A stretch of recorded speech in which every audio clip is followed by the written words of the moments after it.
gaafatamaan waajjira nageenyaa fi tika uummataa naannoo Affaar aanaa Talaalaa obbo Gaas Furrisaa dubbataniiru. Haaluma wal fakkaatuun itti aanaa bulchaa fi itti gaafatamaan waajjira nageenyaa fi tika uummataa aanaa Dawwee Arawaa obbo Abduu Mahammed nageenyaaf waliin qindoomuun kan dhaabbatan ta'uu dubbataniiru.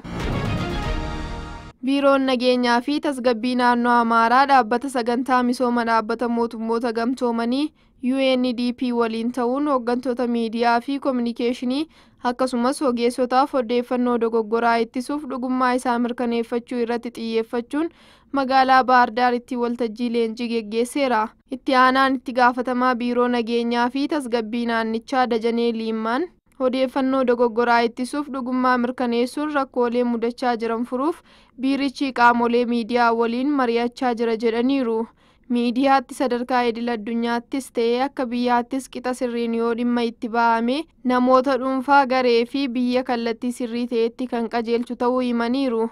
Gara fuulduraattis waltajjii leenjii kana irraa hubannoo olaanaa fudhannee odeeffannoo sobaa calaluun odeeffannoo sirrii hawaasa biraan ga'uuf hojjechuu qabna jedhaniiru. Hooggantoonni murannoo kalaqa saffisaa fi qulqullinaan hojjechuun badhaadhina hunda galeessa mirkaneessuu qabu jedhan pirezidaantiin paartii badhaadhinaa fi ministeerri muummee Dr. Abiy Ahmed. Leenjiin hooggantoota olaanoo paartii badhaadhinaa mata duree ilaalama mootummaa ida'amuu guddina dameewwaniitiif jedhuun onkoloolessa 19 hanga 30 bara 2018tti magaalaa Addis Ababaa fi Adaamaatti dhimmoota adda addaa irratti kennamaa ture ilaalchisuun Dr. Abiy cufinsa leenjichaa irratti argamuun kallattii hojii kennaniiru. Hooggantoonni murannoo kalaqa saffisaa fi qulqullinaan hojjechuun badhaadhina hunda galeessa mirkaneessuun murteessaa ta'uu heeraniiru.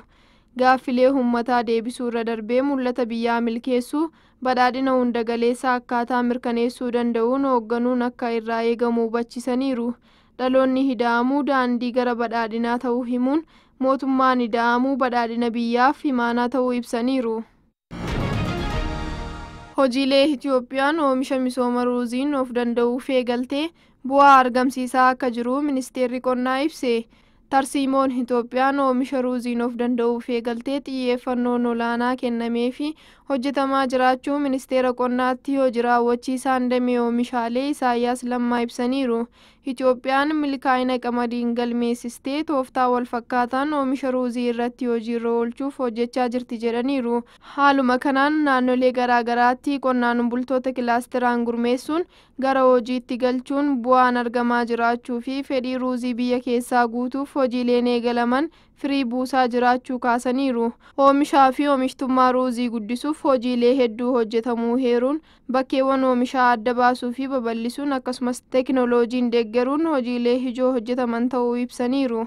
Wayita ammaa kana lafti hektaarri miiliyoonni 1 fi 600 ol oomisha ruuziin uwwifamuu kaasuun oomisha kuntaala miiliyoona 76 walitti qabuuf karoorfamuu heeraniiru. Kana keessaa lafti hektaarri miiliyoona 1 fi 200 ol kilaasteraan misoomuu ibsaniiru. ይህን ዘርን በሰፊው የማቅረብ ስራዎችን እንዲሁም ደግሞ የአርሶ አደር እርስ በርስ የመለዋወጥ ስራዎችን የሰራንበት ሁኔታ ነው ያለው።